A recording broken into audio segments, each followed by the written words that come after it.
My congratulations to all the award recipients, and thank you all for being here. Welcome to this convocation and the beginning of the academic year. I want to talk to you just a few minutes about primarily the strategic plan for the university. Let me see whether we can get it up here. Oh, going the wrong way? All right, I'll try that. Okay, very good. Because that is really an effort that's been taking a lot of time last year, and we're now ready to move it into the final stages. But again, first of all, congratulations to all the award winners. Welcome to both all the new faculty and all our faculty and staff. And let's hope that the wonderful weather that we have here this week will stay with us for at least a little while so that all the students will also get to enjoy our campus in this kind of beautiful environment. Before I start talking about the strategic plan, just a few highlights of the past year. This sort of gallery of rogues, these are the 7 presidents of the 7 former OUS institutions. But what was really amazing that with the demise of OUS, we actually worked together better than ever before. And a big area that we worked on, including all of our boards of trustees, was to jointly lobby the legislature for what we called the $755 million for the biennium for the 7 universities together. Well, we didn't quite get to the $755 million, but we got to $700 million, which was pretty good, and which is the reason why I think for the first time since I've been president, we didn't have to go through a cutting exercise. It was kind of a unique experience, but I could get used to it, I tell you. And we're going to come back in the February session to try to get the remaining $55 million. We'll see how far we get on that, but we're pretty optimistic we'll at least get something.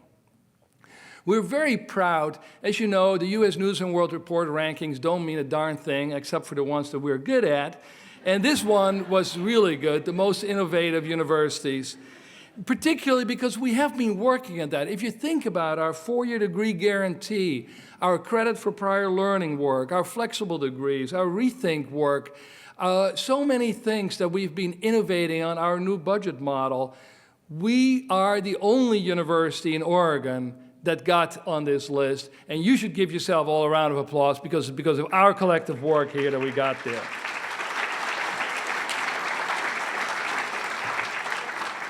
And then I know that nobody comes to Portland State for football, but you know, it's kind of nice when you beat a Pac-12 team. And I think it is, thank you. We are the only undefeated Oregon football team, yeah.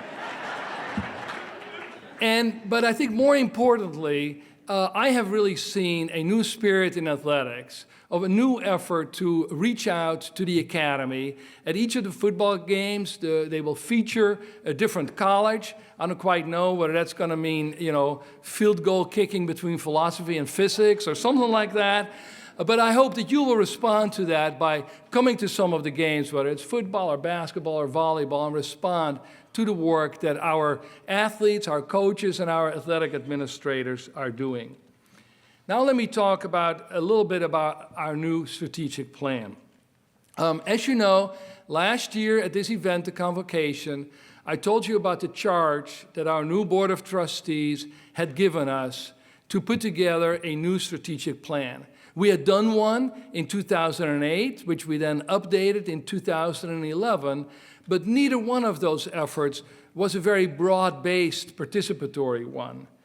We wanted to now start a campus-wide conversation about the direction that Portland State is going in, how do we balance all the various priorities that we have, and what should we really focus on. And over the past year, we have really had the most extensive discussion about the goals, priorities, and vision of Portland State that probably has ever taken place.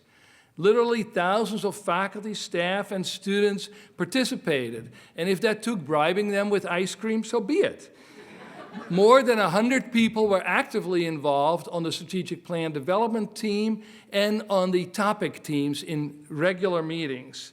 And then many of you were involved in the Alps retreat that we had earlier this year in the spring. And I want to show you just a brief video which shows some of the highlights of that ALPS retreat and of the strategic plan.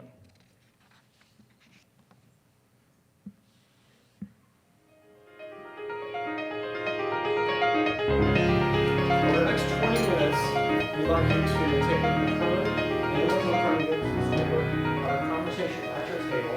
We provided Scholars and students of color or other diverse groups are attracted to the opportunity to make a difference in their community.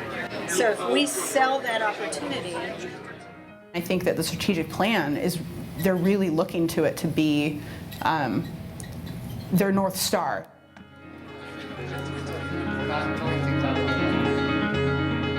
You know, we spent an awful lot of time getting input and feedback and good ideas and different perspectives from all different kinds of strategies. We had group meetings, individual meetings, meet with different stakeholder groups, web-based feedback. We have thousands and thousands of people who've given us ideas. And so to take those thousands of ideas, consider them, put them together in a meaningful package, and so that you can get some really powerful and compelling ideas to lead the strategic plan has been a bit of a challenge, but a lot of fun. Serving on the strategic plan development team, I've had an opportunity to interface with a really wide cross-section of stakeholders of the campus.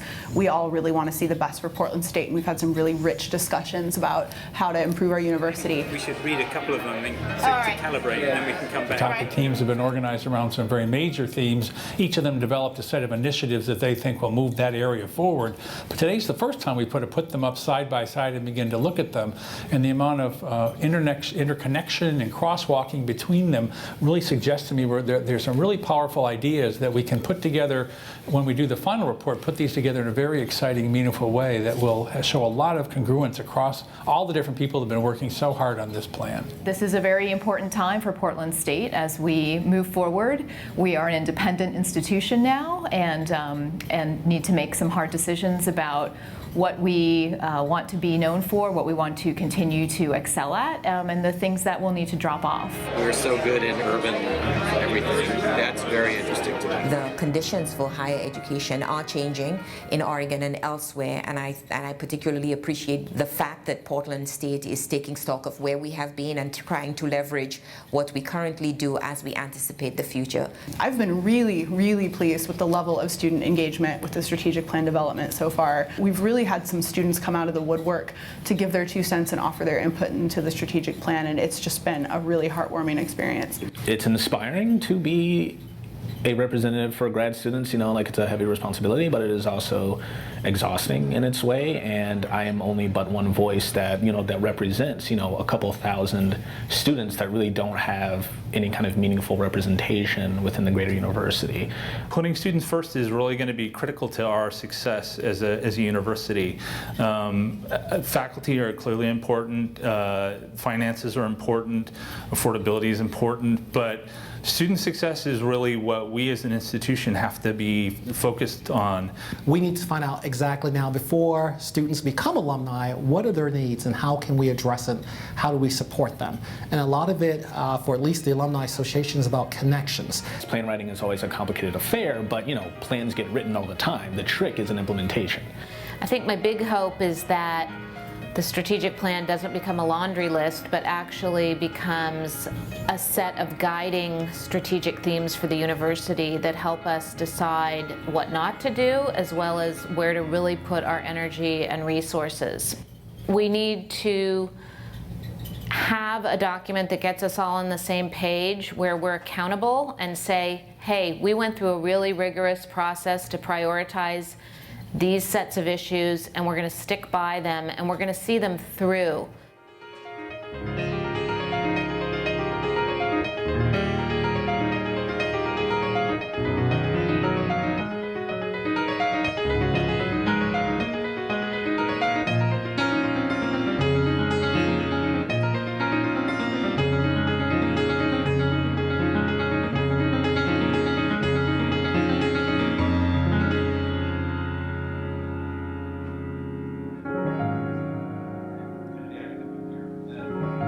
Enjoy your summer. A lot of work. Thank you very much for the day, and have a good time at the pool.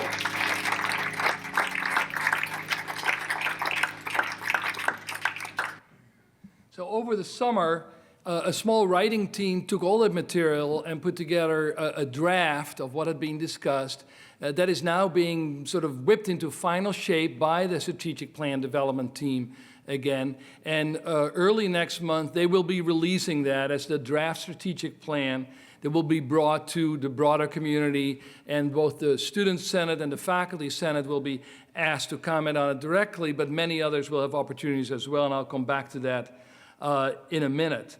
What you see here, I'm not going to go through the whole strategic plan, but it has a couple of key components.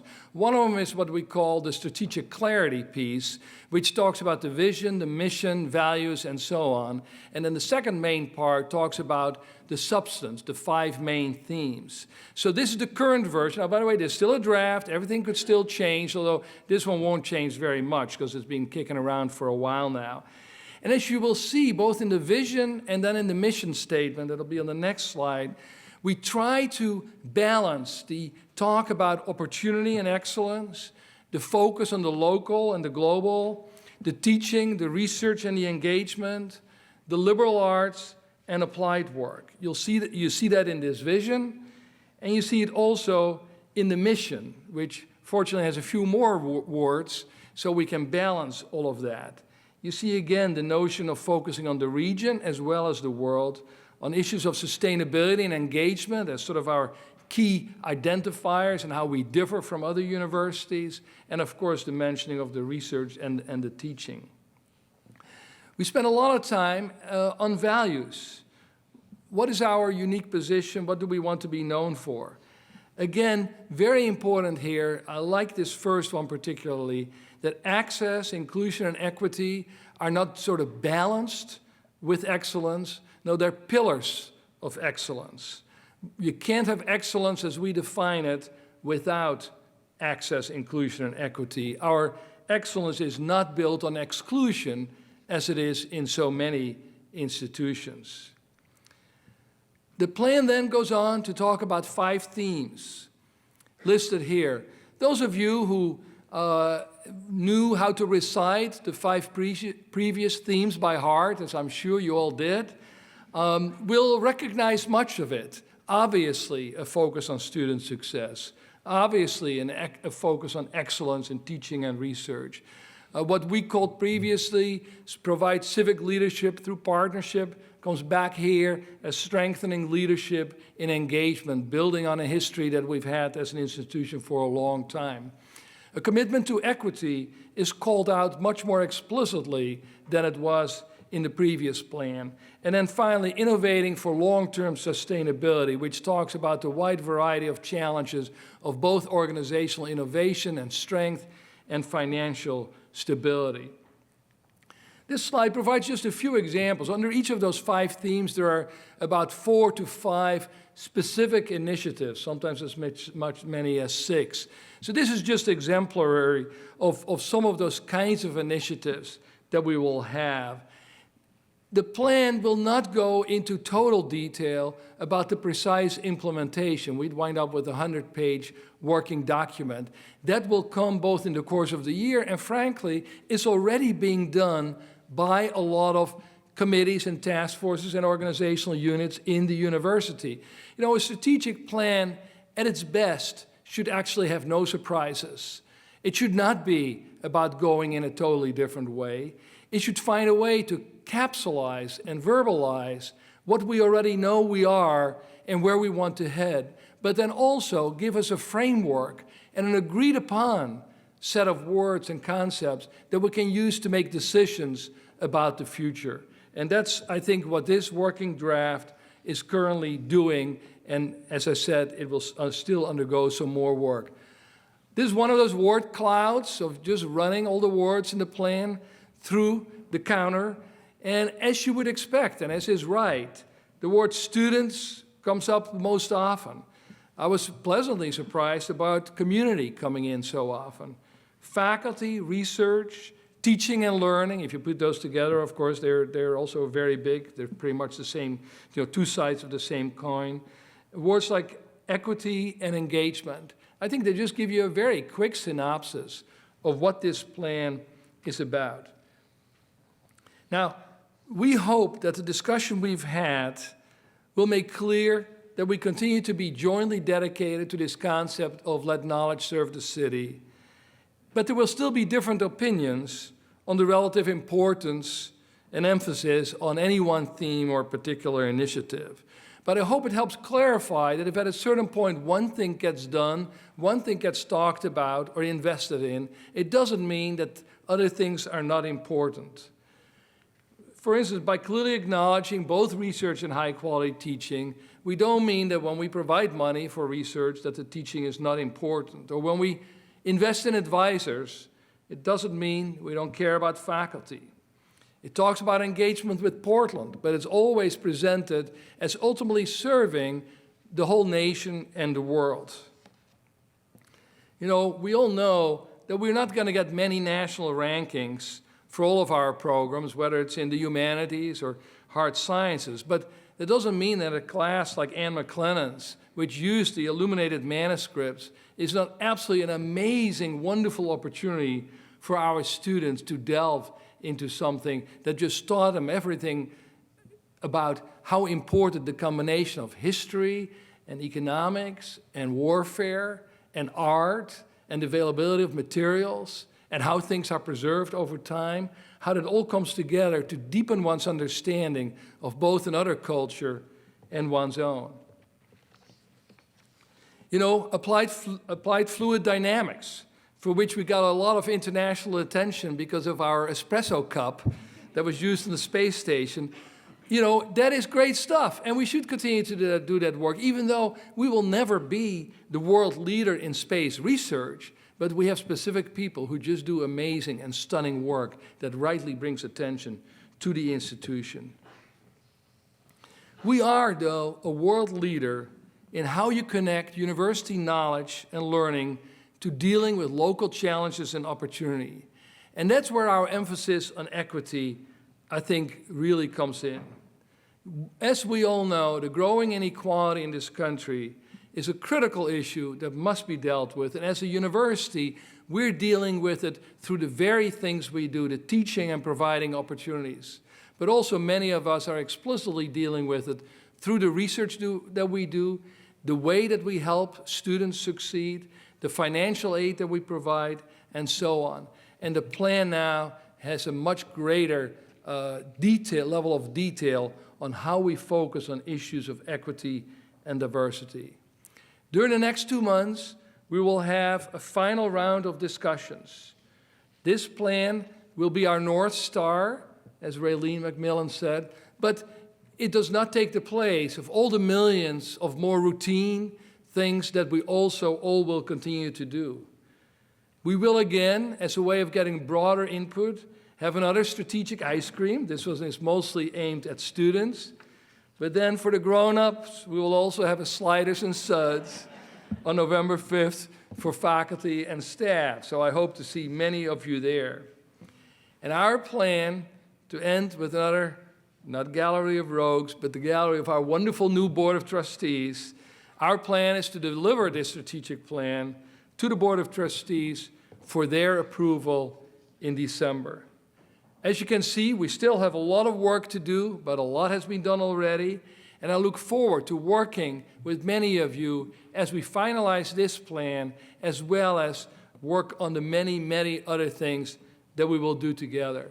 I want to thank everyone for coming here together, and it's now my pleasure to invite you all to join us for some food and some drinks. Thank you very much, and go Vikes!